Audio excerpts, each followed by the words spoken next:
ಎಲ್ಲರಿಗೂ ನಮಸ್ಕಾರ. Welcome to PK chemistry. So ಬಹಳ ಜನ ಕೇಳತ್ತಿದ್ರಿ assistant professor in GFGC C&R rules ಯಾವಾಗ ಬರ್ಬೋದು, ಮತ್ತೆ assistant professor in engineering colleges and the lecture in develop colleges C&R rules already ಬಂದದ, ಬಟ್ ನೋಟಿಫಿಕೇಶನ್ ಯಾವಾಗ ಆಗ್ಬಹುದು ಅಂತ ಹೇಳಿ ಅಧಿಕೃತವಾಗಿ ಯಾವುದೇ ಮಾಹಿತಿ ಯಾರಿಗೂ ಸಿಗತ್ತಿಲ್ಲ. ಬಟ್ ನಂಗೆ ಅನಿಸಿದ್ದು ಏನಾಗ್ಬೋದು, ಯಾವಾಗ ಬರ್ಬೋದು ಅಂತ ಹೇಳ್ತೀನಿ. ಫಸ್ಟ್ ವಿಡಿಯೋ ಮಾಡಿದಾಗ ಹೇಳಿದ್ದು ಫಸ್ಟ್ ಏನಾಗ್ತದೆ, GPSTR, PSTR ಮತ್ತು HSTR ಟೀಚರ್ಸ್ ರಿಕ್ರೂಟ್ಮೆಂಟ್ ಫಸ್ಟ್ ಆಗ್ತದೆ. ಈ 15,000 ಏನು ಪೋಸ್ಟ್ಗಳದ ಇದಕ್ಕೆ ಫಸ್ಟ್ ಆಗ್ತದೆ ಅಂತೇಳಿ. ಅದೇ ರೀತಿ 18 ಜೂನ್ಗೆ ಏನಾಯ್ತು, 18 ಜೂನ್ 26ಕ್ಕೆ C&R ರೂಲ್ಸ್ ಬಂತು. ಅದು 7 ಡೇಸ್ ಟೈಮ್ ತಗೊಂತು. ಅದಾದ್ಮೇಲೆ ಜುಲೈಯಲ್ಲಿ ರಿವೈಸ್ಡ್ C&R ರೂಲ್ಸ್ ಬಂತು. ಜುಲೈಯಲ್ಲಿ ಅವರು ಮತ್ತೆ 15 ಡೇಸ್ ಟೈಮ್ ತಗೊಂಡಾರ. 15 ಡೇಸ್ ಆದ್ಮೇಲೆ ಕರೆಕ್ಷನ್ಸ್ ಎಲ್ಲ ಮುಗಿದ್ಮೇಲೆ ಡೈರೆಕ್ಟ್ಲಿ ಅವರು ರಿವೈಸ್ಡ್ C&R ರೂಲ್ಸ್ ಬಿಡ್ಬೋದು, ಅವ್ರು ಡೈರೆಕ್ಟ್ಲಿ ನೋಟಿಫಿಕೇಶನ್ ಬಿಡಬಹುದು. ಓಕೆ, ಬಟ್ ಇದಕ್ಕೂ ಏನದ ಇನ್ನೂ ಕಾಂಪ್ಲಿಕೇಶನ್ ಅದ. ಯಾಕಂದ್ರೆ ಬಹಳ ಜನರಿಂದ ಸ್ವಲ್ಪ ಕರೆಕ್ಷನ್ ಮಾಡ್ರಿ ಅಂತ ಲೆಟರ್ ಕೊಡತಾರ. ಸೊ ಇದಿನ್ನೂ ಏನಾಗಬಹುದು, ಮೋಸ್ಟ್ ಪ್ರಾಬಬ್ಲಿ ಆಗಸ್ಟ್ ಅಲ್ಲಿ ಇದು ನೋಟಿಫಿಕೇಶನ್ ಆಗಬಹುದು. ಇದೆಲ್ಲ ಕ್ಲಿಯರ್ ಮಾಡ್ಕೊಂಡು ಆಗಸ್ಟ್ ಅಲ್ಲಿ ನೋಟಿಫಿಕೇಶನ್ ಆಗ್ತದ. ಇನ್ PU ಲೆಕ್ಚರ್ ನೋಡಿದ್ರೆ, PU lecture C&R rules one time ಬಂದಿತ್ತು, 7 ಡೇಸ್ ಟೈಮ್ ಕೊಟ್ಟಿದ್ರು ಅವರು. ಇದು 18/6ಗೆ ರಿಲೀಸ್ ಆಗಿತ್ತು. 7 ಡೇಸ್ ಟೈಮ್ ಕೊಟ್ಟ, ಬಟ್ ರಿವೈಸ್ಡ್ C&R ರೂಲ್ಸ್ ಇನ್ನೂ ಬಂದಿಲ್ಲ. ರಿವೈಸ್ಡ್ C&R ರೂಲ್ ಬಿಡಿದ್ರೆ ಡೈರೆಕ್ಟ್ಲಿ ನೋಟಿಫಿಕೇಶನ್ ಬಿಡಬಹುದು. ಬಟ್ ಇದು ಬಿಟ್ಟಿರೋದ್ರಿಂದ ಅವರು ಇದಕ್ಕೂ ರಿವೈಸ್ಡ್ C&R ರೂಲ್ಸ್ ಬಿಟ್ಟು 15 ಡೇಸ್ ಟೈಮ್ ಕೊಡ್ಬೋದು.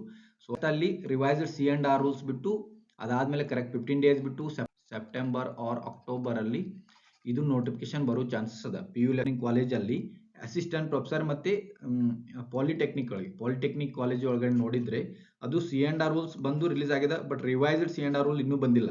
ರಿವೈಸ್ಡ್ C&R ರೂಲ್ ಬಂದು ಅದು ನೋಟಿಫಿಕೇಶನ್ ಆಗಲಿಕ್ಕೆ ಮೋಸ್ಟ್ ಪ್ರಾಬಬ್ಲಿ ಏನು ಕಾಂಪ್ಲಿಕೇಶನ್ಸ್ ಇಲ್ಲ ಅಂದ್ರೆ, ಕ್ಲಿಯರ್ ಇತ್ತಂದ್ರೆ ಅವರು ಸೆಪ್ಟೆಂಬರ್ ಆರ್ ಅಕ್ಟೋಬರ್ ಅಲ್ಲಿ ನೋಟಿಫಿಕೇಶನ್ ಬರೋ chances. Assistant professor in GFGC ನೋಡಿದ್ರೆ ಇನ್ನೂ C&R ರೂಲ್ಸ್ ಬಿಟ್ಟಿಲ್ಲ.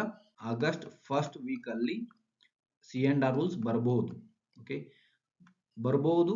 ಬಂದ ಮೇಲೆ ಅಂದ್ರೆ ಆಗಸ್ಟ್ 15 ಒಳಗಡೆ ಬರಬಹುದು. C&R ರೂಲ್ಸ್ ಬಂದ್ರೆ ಮತ್ತೆ ಅವ್ರು ಏನ್ ಮಾಡ್ಬೇಕು, 7 ಡೇಸ್ ಟೈಮ್ ಕೊಡಬೇಕು, ಆಮೇಲೆ ರಿವೈಸ್ಡ್ ಬಿಡಬೇಕು, ರಿವೈಸ್ಡ್ ಆಮೇಲೆ 15 ಡೇಸ್ ಕೊಡಬಹುದು. ಇದೆಲ್ಲ ಏನು ಪ್ರೊಬ್ಯಾಬಿಲಿಟಿ ಅಷ್ಟೇ. 15 ಡೇಸ್ ಟೈಮ್ ಕೊಡಬಹುದು. ಅಂದ್ರೆ ಏನಾಗ್ತದೆ, ಆಗಸ್ಟ್ ಹೋಯ್ತು, ಇಲ್ಲಿ ಸೆಪ್ಟೆಂಬರ್ ಹೋಯ್ತು, ಸೆಪ್ಟೆಂಬರ್ ಆಗಸ್ಟ್ ಹೋಯ್ತು, ಅಕ್ಟೋಬರ್ ಬರ್ತದೆ. ಅಕ್ಟೋಬರ್ ಅಲ್ಲಿ ಕೆಸೆಟ್ ಎಕ್ಸಾಮ್ ಇರ್ತದೆ. ಸೊ ಅಕ್ಟೋಬರ್ ಕೆಸೆಟ್ ಎಕ್ಸಾಮ್ ಇರೋದ್ರಿಂದ ಅವರು ಆಫ್ಟರ್ ಕೆಸೆಟ್ ಮಾಡ್ಲಿಕ್ಕೆ ಬಹಳಷ್ಟು ಚಾನ್ಸಸ್ ಇದಾವ. ಅದಕ್ಕೆ assistant professor in GFGC after KSET ಆಗೋ ಚಾನ್ಸಸ್ ಬಹಳ ಅದಾವ. ಸೊ ಬಟ್ ಆದ್ರೂ ಯಾರ್ಯಾರು ಆಸ್ಪಿರೆಂಟ್ಸ್ ಎಲಿಜಿಬಿಲಿಟಿ ಅದಲ್ಲ ಅವ್ರು ಓದಾತೀರಿ, ನೀವು ಅಸಿಸ್ಟೆಂಟ್ ಪ್ರೊಫೆಸರ್ಗೆ ಓದಬಹುದು, ನೀವು ಪ್ರಿಪರೇಷನ್ ಸ್ಟಾರ್ಟ್ ಮಾಡ್ಬೋದು. ಬಟ್ ಇದು ಆಗೋ ಚಾನ್ಸಸ್ ಈ ವರ್ಷ ಆಗೋ ಚಾನ್ಸಸ್ ಕಡಿಮೆ ಅದ. ಬಟ್ ಏನ್ ಹೇಳಕ್ ಬರೋದಿಲ್ಲ, ಅವರು ಬೇಗನೆ ಮಾಡ್ಬೇಕಂತ ಹೇಳಿದ್ರೆ ಬೇಗನೆ ಮಾಡ್ಬೋದು. ಬಟ್ ಅವ್ರು ಇವತ್ತೇ ಎಲ್ಲ ಕ್ಲಿಯರ್ ಇದ್ರು ಸಹಿತ ನೋಟಿಫಿಕೇಶನ್ ಮಾಡ್ಲಿಕ್ಕೆ ಅಕ್ಟೋಬರ್ ಆಗ್ತದೆ.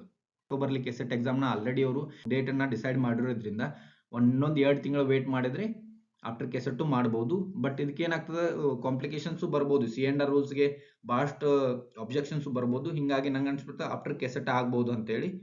ಸೊ ಯಾರ್ಯಾರು ಆಸ್ಪಿರೆಂಟ್ಸ್ ಓದಾತಿರ್ಲಿ, ನೀವು ಪ್ರಿಪರೇಷನ್ ಸ್ಟಾರ್ಟ್ ಮಾಡಿರಬಹುದು.